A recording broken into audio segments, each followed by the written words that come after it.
Ah non?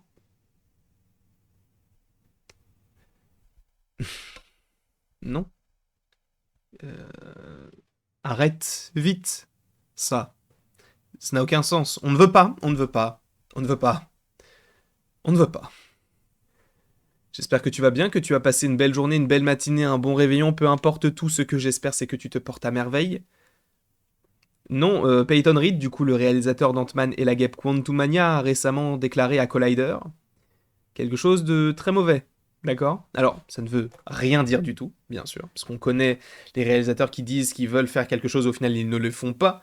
Les acteurs qui disent qu'ils veulent jouer tel personnage et qu'ils ne le font pas. On connaît tout ça. On a l'habitude.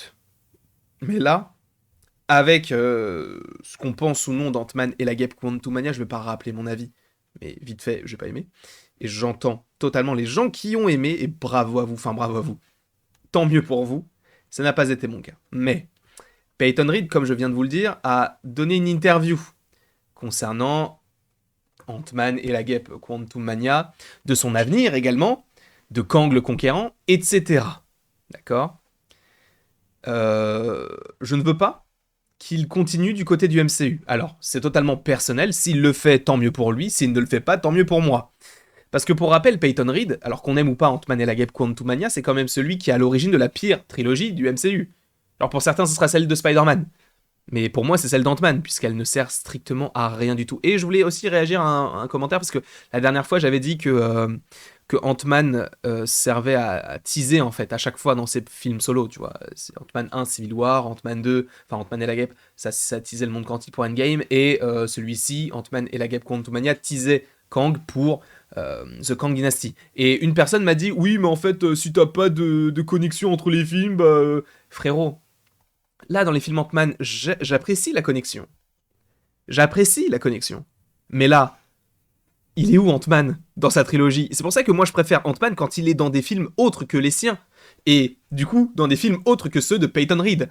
Parce que du coup, Peyton Reed, il a dit quelque chose de très très dérangeant pour moi. Alors, pas polémique ou quoi que ce soit, pas du tout, pas du tout. Parce que là, il donne son interview, on lui pose des questions sur ce qu'il a, voilà, quand on vous a proposé The Mandalorian, parce que oui, il a bossé sur The Mandalorian, etc. Mais moi, ce qui va m'intéresser, c'est ce qu'il y a ici. Puisqu'on lui dit, je sais que vous aimez les bandes dessinées, je sais que les X-Men et d'autres personnages seront introduits dans un avenir pas si lointain, et je pense juste à vous en tant que fan capable de jouer. Donc avec ces différents personnages. Et lui a répondu, ouais, je pense que oui, je veux dire que ça devrait être une bonne chose, enfin la bonne chose, je ne suis pas un gars des X-Men, Jeff Loveness, c'est un gars des X-Men, j'adore les X-Men, j'adore regarder des films X-Men, je ne veux pas faire un film X-Men. Merci. Déjà, ça me plaît. Tu ne veux pas faire de film X-Men? On te le laisse pas, y a pas de souci. Par contre, Jeff Loveness, sachez que c'est donc le scénariste du film Ant-Man et la guêpe Quantum Mania qui aussi s'occupe d'Avengers The Kang Dynasty. Il continue en disant: ce qui est génial avec Marvel, c'est parce qu'il y a cet infini. Ceux qui m'intéressent maintenant ou sont un peu bon, je sais pas ce que ça veut dire, mais bon, bref. Je veux dire, Ant-Man à l'époque, nous connaissions Ant-Man, il était un membre fondateur des Avengers, mais en termes de conscience publique, il était probablement le personnage de niveau B. Et c'est encore un petit peu le cas par rapport à son engouement, enfin son implication. Était très intéressant dans Endgame, mais pour le reste autour, tu vois, dans Civil War, il fait une apparition, dans Infinity War, il y est même pas. Donc voilà, et ce sont les seuls films dans lesquels il est apparu hors de sa trilogie de base. Peut-être un personnage de niveau C, parce qu'en plus de ça, c'est pas qu'ils ont pris Hank Pym, c'est qu'ils ont pris Scott Lang. Tu vois, c'est le deuxième Ant-Man. Qui sait? Cela dépend de votre point de vue. J'aime ça chez lui. Donc le fait qu'il soit un petit peu mis de côté. Et c'est ce que j'aimais bien, notamment dans le premier film Ant-Man, c'est que on te dit, bah en fait, oui, Ant-Man, c'est un mec comme toi et moi. Là, un peu moins parce qu'il a sauvé le monde je ne sais pas combien de fois, mais c'est un mec comme toi et moi. C'est un mec qui bossait dans une boîte, qui s'est fait virer comme un malpropre, il a voulu se venger, il a fini en prison. C'est un mec lambda, entre guillemets, tu vois. Et c'est ce qui me plaisait aussi chez lui, en vrai, ça c'est plutôt intéressant. Mais il continue en disant, pour moi, il était presque comme un héros de la sous-culture Marvel. C'est ce qui m'a attiré dans Bring It On, du genre les films de Pom Pom Girl, c'est bizarre, et ça m'a attiré vers Down with Love. Je sais pas de quel film il parle, hein, mais c'est pas ça qui va nous intéresser. C'est une sorte d'hommage à Rock Hudson, Doris Day en tant que comédie romantique se déroulant dans les années 60. Lui, il est là-dedans. Enfin, Peyton Reed est là-dedans. J'avais même une attirance pour Ant-Man, c'était le même genre de choses, donc j'aime l'idée. Je ferai un film Nova, j'adore, Nova, ça a l'air cool. Comment ça? Comment ça, mon ref? Là, il a dit dans une interview, j'adore Nova, je vais faire un film sur lui. Alors, ne vous inquiétez pas. Ce n'est pas parce qu'il dit qu'il aime Nova et qu'il veut faire un film qu'il va faire un film sur Nova. Ça ne veut rien dire du tout. J'espère fortement que Marvel Studios va se dire Peyton Reed, il a fait sa trilogie, c'est très bien. Arrêtons. Juste arrêtons. C'est pas la peine d'aller plus loin.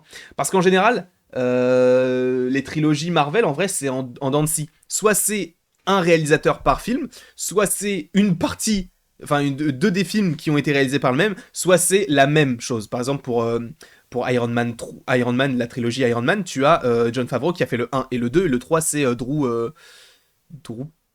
Pierce, je ne sais plus comment il s'appelle, mais il s'appelle Drew quelque chose, ou Andrew quelque chose. Bref, c'est un autre mec. Pour les Captain America, pareil, on a deux réalisateurs. Pour les films comme Ant-Man et les films comme Spider-Man, c'est le même. Pour Thor, ça a été 2 sur 4 pour le mec, la Taika Waititi, et les deux autres d'avant, c'était différent. En réalité, je ne veux pas que Peyton Reed continue. Je ne veux pas. Parce que oui, il fallait continuer donc l'histoire d'Ant-Man avec une connexion claire. Les connexions, je les vois même pas, mais bref. Mais pour la suite du MCU, Nova, je ne veux pas qu'il s'en occupe.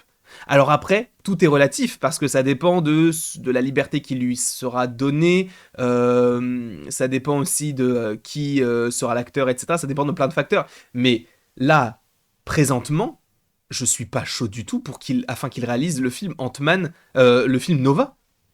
Nova, c'est un personnage qui est très puissant dans l'univers Marvel, très important pour beaucoup. En plus, là, en ce moment, bon, c'est un peu différent, mais je suis en train de lire Annihilation, ce qui est assez complexe pour moi, mais ça va encore. Ça a l'air d'être un peu sombre. Après, encore une fois, James Mangold, qui avait réalisé Logan, il a réalisé Le Combat de l'Immortel aussi. Donc ça veut tout et rien dire. Mais en tout cas, à l'heure où je tourne cette vidéo, le fait que Peyton Reed dise je veux faire un film Nova, évidemment ça ne veut rien dire du tout parce que c'est pas lui qui décide, mais ça me fait très peur parce que si Kevin Feige s'est dit je cherchais un mec, Peyton Reed, là ça me poserait problème. Ça me poserait un énorme problème. Après, encore une fois, s'ils le font et que c'est un très bon film, je serai le premier à le dire que c'est un très bon film. Je serai le premier à me rendre compte que je me suis trompé. Et tant mieux. Tant mieux. Mais pour l'instant, je suis pas chaud. Je ne sais pas ce que vous en pensez. Nova, je ne sais pas si vous l'aimez déjà dans les comics. C'est un personnage très puissant. Ça dépend s'ils prennent Richard Rider ou Sam Alexander. Mais moi, j'aimerais bien Sam Alexander parce que j'avais bien aimé la version plus jeune avec Spider-Man, tu sais, dans Ultimate Spider-Man, la série d'animation. J'avais bien aimé cette itération du personnage. Lequel il prendrait, je ne sais pas du tout. Mais en réalité, ça me fait un peu peur qu'on lui confie ce projet-là, tu vois. Parce que, et le pire, c'est qu'ils sont capables de le faire. Ils sont totalement capables. Celui qui devait réaliser les 4 Fantastiques initialement, c'était John Watts, qui avait réalisé Homecoming, Far From Home et No Way Home. Donc ils sont capables de le faire. Donc on verra. On verra bien sûr en temps voulu. De toute façon, Peyton Reed, étant donné qu'il est du côté de Marvel et du côté de Star Wars, puisqu'il a réalisé un épisode au moins de The Mandalorian, ça me fait un peu peur. Mais bon, on verra bien sûr tout cela en temps voulu. J'espère que. Dites-moi dans les commentaires si vous seriez chaud. Peut-être que vous êtes chaud et que vous avez aimé les Ant-Man, tant mieux pour vous. Encore une fois, je respecte totalement votre avis. Mais dites-moi dans les commentaires si vous êtes chaud pour voir Peyton Reed réaliser un film Nova. Bref, je vous fais des bisous. Personnellement, là, actuellement, normalement, s'il n'y a pas de trailer qui sort, on est sur Twitch. Je suis en train de jouer à Hogwarts Legacy. Donc n'hésitez pas à aller en description puisqu'il y aura le lien du Twitch. Et après tout ceci, il ne me reste plus qu'à vous dire à la prochaine. Pour la prochaine.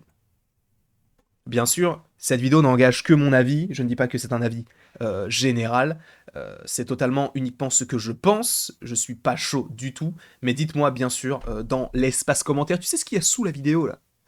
N'hésite pas à mettre ton avis. Je te fais des bisous, et encore une fois des bisous.